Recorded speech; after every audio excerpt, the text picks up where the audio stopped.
In this tutorial, I'm going to show you how to make a Fibonacci clock from scratch. So let's first understand how to tell the time on the Fibonacci clock. Well, the sequence goes as 1, 1, 2, 3, 5. In other words, the Fibonacci sequence is the sum of the previous two terms in that sequence. Now, we can represent this through the side lengths of squares.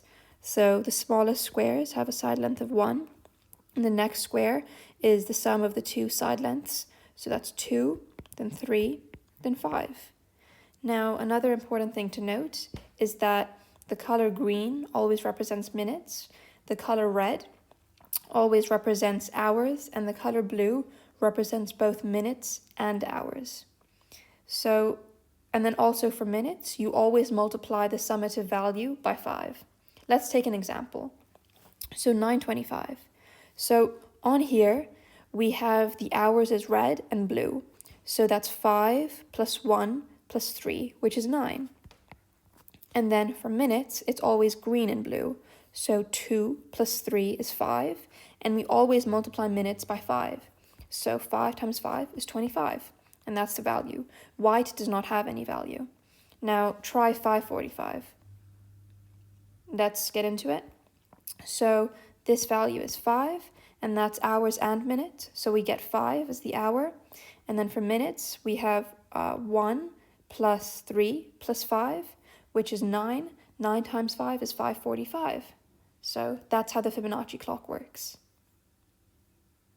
So firstly, here is my design of the Fibonacci clock that I'll later implement in Fusion 360. It's scaled, has the dimensions, and are from different angles. Okay, so here are the Fusion 360 models I designed to 3D print. So this is the large square, or the equivalent of 5 on the Fibonacci clock.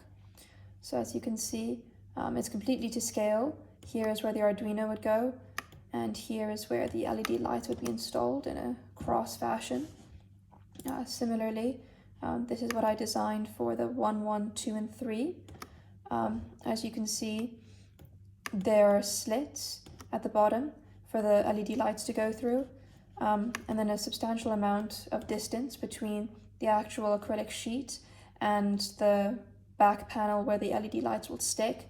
That way there's enough space for it to diffuse. Again, here's the Arduino, and here's it all together. So I'll plan, after I 3D print it, you can't 3D print both of them at the same time because it's too large.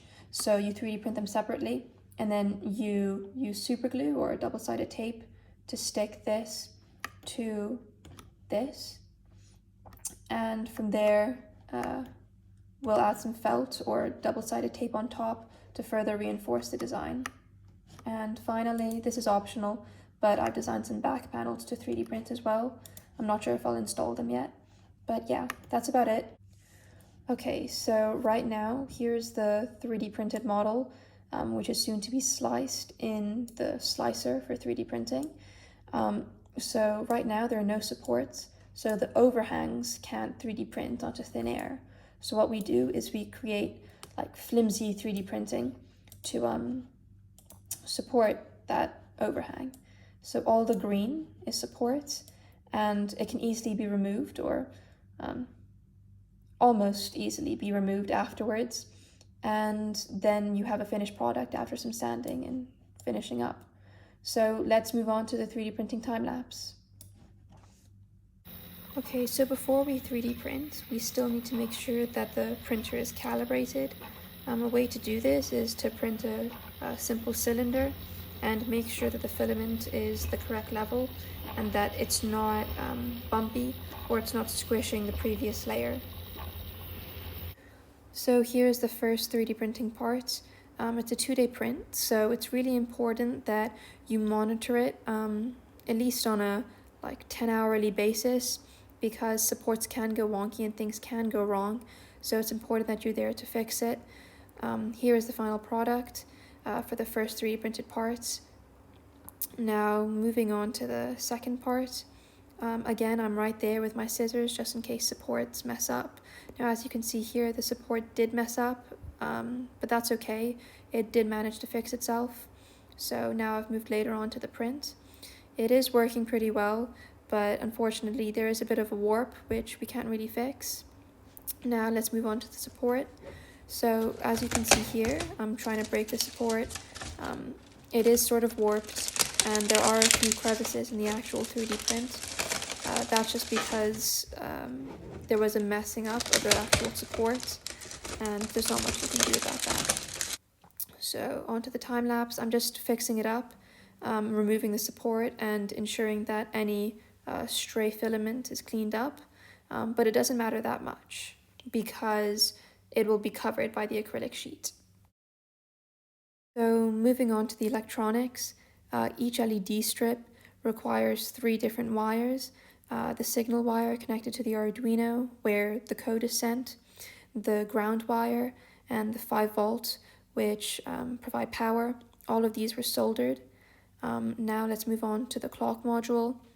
Here you can see the clock module connected via 4 different wires, although messy. In addition, I have a power bank which is powering it, but I am considering using power outlet source instead. That way it's continuously working and doesn't have to be maintained. Also, please note there was a resistor here, but I pulled it out using these tweezers because that resistor and that diode form a charging circuit which charges the CR2032 battery at the back, which is not rechargeable and can last 8 years without being charged or anything. So if you were to charge a non-rechargeable battery, that could cause an explosion. So highly recommend to remove the resistor to break that charging circuit. Okay, so this is just the code for the Fibonacci clock, which is just instantiating some LEDs, extracting the time from the clock module, the DS3231, and then just converting through a series of algorithms I made the time to a pattern or a minute and hour combo, which follows the rules of the Fibonacci clock. So yeah. So now the LEDs are slotted through the slits at the bottom of each square. Each one is soldered with the 3 wire requirements to the breadboard. From there, they are stuck using blue tack and eventually the adhesive at the back and super glue to make sure that the LEDs don't fall off. So I tried 2 methods of creating an acrylic sheet that would diffuse the LED lights.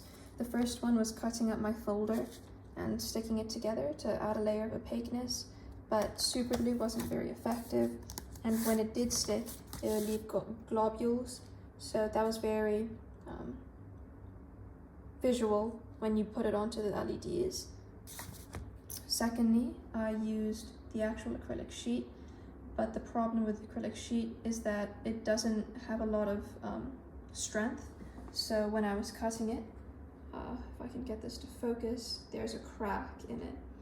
Now, I might try and find another acrylic sheet, but they are very limited in stock for some reason, so we'll see what happens there. Last but not least, I used this sheet of felt, cut it to the dimensions, used sticky tape to add felt as a final touch to the Fibonacci clock, not only because it had a nice feel and look to it, but also because it covered up the crevices and the failures from the 3D prints, as well as the warping. So yeah. So as you can see, here is the final product of the Fibonacci clock. It runs 24/7 and rounds to the nearest 5 minutes. As you can see, I'm working and it changes according to the time. Thank you for watching, and I hope you enjoyed.